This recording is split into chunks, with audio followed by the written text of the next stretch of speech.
منیب صاحب اس پہ بھی ذرا بریفلی کامنٹ کر دیجئے گا. یہ جو خواجہ آصف صاحب نے ٹویٹ کیا یقیناً آپ کی نظر سے بھی گزرا ہوگا بیوروکریسی کے حوالے سے,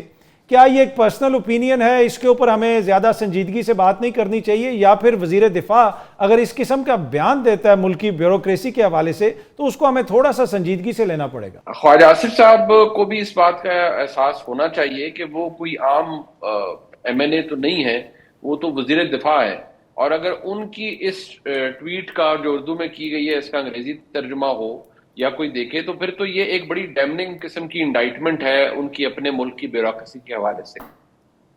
نہ صرف وہ یہ کہہ رہے ہیں کہ یہاں لوٹ کھسوٹ بہت ہے اور باہر یہ پورچوگل کی سٹیزن شپ لی جا رہی ہے, سب کچھ ہو رہا ہے, تو اگر یہ ہو رہا ہے اور آپ کو اگر یہ دیکھا جائے کہ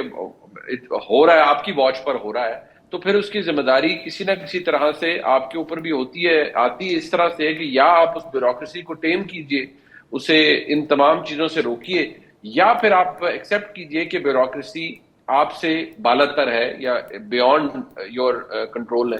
اس لیے کیونکہ اگر جو سب کچھ ہو رہا ہے وہ ایسے ہی ہے تو پھر یہ بڑا سیڈ سٹیٹ آف افیئرز ہے. یہاں تو ایک خاصا یہ ہے کہ جو وزیر اعظم پاکستان ہے ان کی بڑی سالڈ گرپ ہوتی ہے بیوروکریسی کے اوپر, اور وہ ان کے جو کی کور ممبرز ہیں انہی کے ذریعے وہ اپنی حکومت بھی چلاتے ہیں اور معاملات جو چلتے ہیں. لیکن جو خواجہ آصف صاحب کی ٹویٹ ہے وہ ٹھیک ہے, ایک اوور آل اس کا جو سوسائٹل ایسپیکٹ ہے وہ تو یہ ہے کہ ہاں جی بڑا غلط ہو رہا ہے, لوگ پاکستان سے یہاں پر بیوروکریسی کے لوگ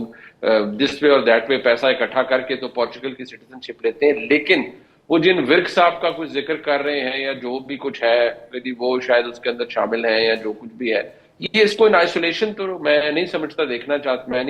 کہ دیکھنا چاہیے. اور اس بات کا نوٹس تو مجھے لگتا ہے کہ شاید حکومت کے جو دیگر لوگ ہیں ان کو بھی لینا چاہیے کہ خواجہ آصف صاحب ایگزیکٹلی کن کی طرف ریفر کر رہے ہیں. ایسا تو کوئی بیوروکریٹ نہیں ہو سکتا نا جو اتنا طاقتور ہو کہ نہ وہ وزیر اعظم کے قابو میں ہو نہ ایسے لوگ کسی اور قابو میں ہو. ہاں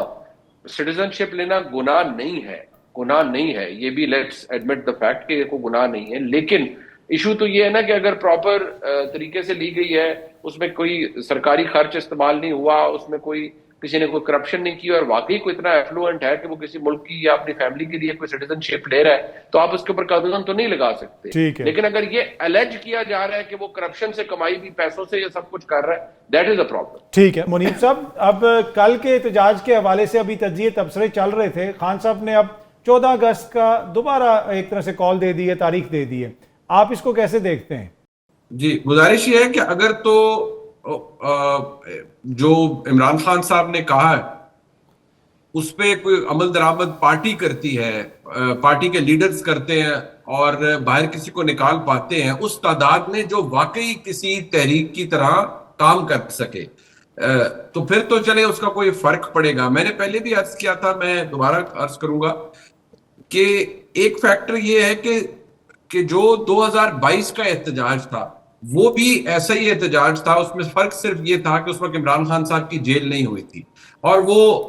لوگ باہر نکلے, بہت کچھ ہوا اور ٹھیک ٹھاک ریاست کو بھی یا ریاستی اداروں کو بھی ٹھیک ٹھاک مسائل کا سامنا ہوا تھا. اب دیکھنا یہ ہے کہ احتجاج کی نوعیت کیا ہے, احتجاج کا ہدف کیا ہے. اس وقت عمران خان صاحب نے الیکشن کی ڈیٹ لینی تھی, وہ آ رہے تھے, سب کچھ ہو رہا تھا جو 2022 میں ہوا. آج اگر مقصد عمران خان صاحب کی رہائی ہے تو پہلے تو یہ ہے کہ یہ شروع سے ہی نان سٹارٹر ہے کیونکہ اس کے نتیجے میں رہائی ہوگی نہیں. اگر اس کا مقصد صرف ایک احتجاج رجسٹر کرانا ہے تو وہ تو پھر آرگیویبل بات ہے نا. کوئی کہے گا جی کہ نہیں میں نے تو اپنے گھر کے اوپر کھڑے ہو کے احتجاج ریکارڈ کرا دیا, کوئی کہے گا میں نے تو چوک میں جا کے 10 لوگوں کے ساتھ کرا دیا. اگر کوئی باقاعدہ ایسا پرفارمنس یا ایسا ڈسپلے کرنا ہے جس سے پتا چلے کہ گراؤنڈ یا سڑک بھری ہے اور سڑک بزور بازو بڑی ہے, بے شک تمام اس کے آگے رکاوٹیں بنائی گئی ہیں, جو پولیس ہے اس کو بھی اچھا بھلا ایشو کرنا پڑا ہے کہ سینکڑوں کی تعداد میں لوگ گرفتار ہوئے ہیں. دیکھیے کم یا زیادہ, اگر زیادہ لوگ نکلتے ہیں بے شک جو حکومت ہے وہ پابندیاں لگائے گی, روکے گی, دفعہ 144 کے اوپر FIR درج کرے گی. لیکن اگر تحریک اتنی جسے کہتے ہیں سرفروشی کے ساتھ آپ نے لانی ہے تو پھر لائیں, پھر آپ اگر اس طرح کی تحریک لانا چاہتے ہیں. لیکن اگر چند لیڈر صاحبان جو چند لوگ ہیں وہ اپنے گھروں سے بیٹھ کر تحریک چلانا چاہتے ہیں تو وہ تو میرا خیال میں نہیں ہوگا. لیکن مجھے فرینکلی یہ جو 14 اگست والی چیز ہے ایک چلیں ایک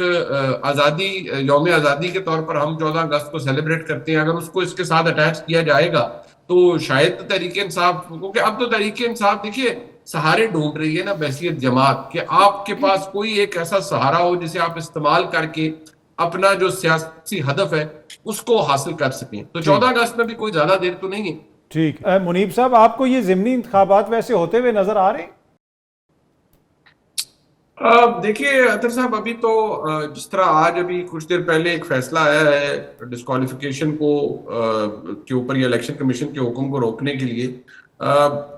شاید یہ نوبت نہ آئے، شاید یہ چیز رک جائے، تحریک انصاف کے حق میں تھوڑا سا انہیں ریلیف ملے. لیکن ایونچولی تو دیکھیں 63(1)H ہو یا G ہو، اس کی انٹرپریٹیشن تو عدالت نہیں کرنی ہے. اور اگر وہ یہ کہتے ہیں کہ جی نہیں، اس کی انٹرپریٹیشن یہ ہے کہ یہ جو جن شخصیات کو ہوا ہے یہ کنوکٹ ہوئے ہیں. دیکھیں آپ کو یاد ہوگا یوسف رضا گیلانی صاحب، ٹل دی رائزنگ آف کورٹ ان کو سزا ہوئی، 63(1)G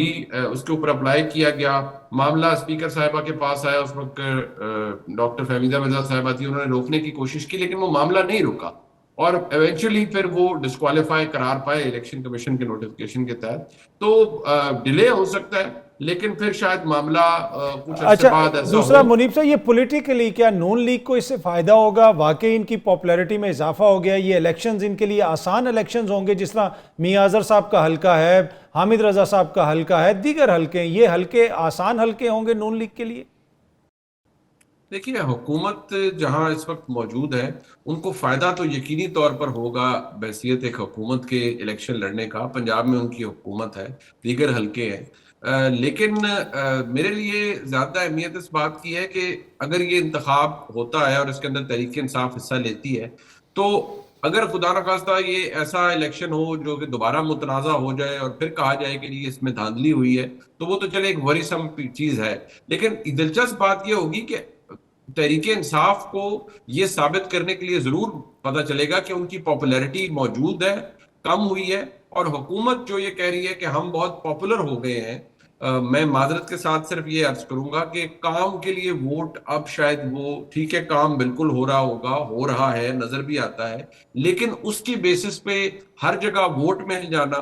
یہ تھوڑا سا ایک بڑی it's a slippery slope I must say, اور مجھے نہیں لگتا کہ یہ اتنی آسانی سے ممکن. تو منیب صاحب، اسی طرح جس طرح آمنہ فرما رہی ہیں کہ ان کی کوئی پاپولیرٹی وغیرہ نہیں ہے، کچھ بھی نہیں ہے، اور دوسرا ذرا بریفلی کامنٹ کر دیجئے گا کہ خبریں جو آ رہی تھیں کہ کوئی نظام میں تبدیلی ہو رہی ہے اور کوئی صدر بن سکتا ہے، اب تو اس کا ایک رد عمل بھی آ گیا اور کہا گیا کہ بالکل یہ بے بنیاد قسم کی خبریں، ان میں کوئی حقائق کے یعنی منافی ہیں یہ خبریں.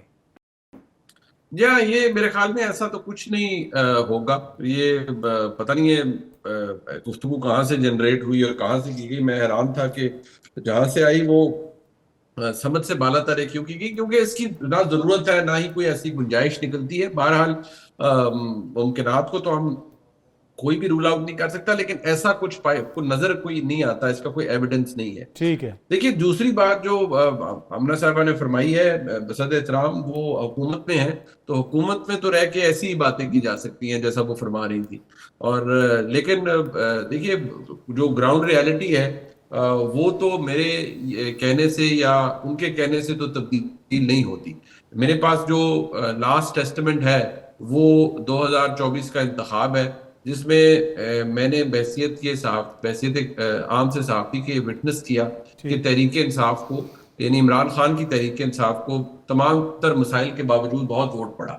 اب وہ مسائل اپنی جگہ کہ ان کی پھر ان کے ساتھ ان کے اور غلط فیصلے یا اور معاملات کیا تھے وہ اپنی جگہ رہے، لیکن اگر کوئی یہ کہے یا کوئی سمجھے کہ آج ان کی پاپولیرٹی ختم ہو چکی ہے تو میں معذرت سے اس سے اگری اس لیے نہیں کروں گا، کیونکہ آپ کو یہ چیز اس وقت محسوس ہوتی ہے جب آپ نکلیں، لوگوں سے ملیں، بات کریں اور مختلف چیزوں کو فیلڈ میں محسوس کریں جا کے. تو میں یہ ضرور کہہ سکتا ہوں کہ عمران خان صاحب کا ووٹر یا سپورٹر تھکا ضرور ہے، ایگزاسٹ ضرور ہوا ہے، وہ ووٹ ڈالنے کے لیے تو باہر نکلے گا، لیکن ہاں اب وہ کسی تحریک یا ڈنڈا بردار انتشار کے لیے باہر. ٹھیک ہے. باخبر رہنے کے لیے سنو نیوز کا یوٹیوب چینل سبسکرائب کریں اور بیل آئیکن پہ کلک کر دیں.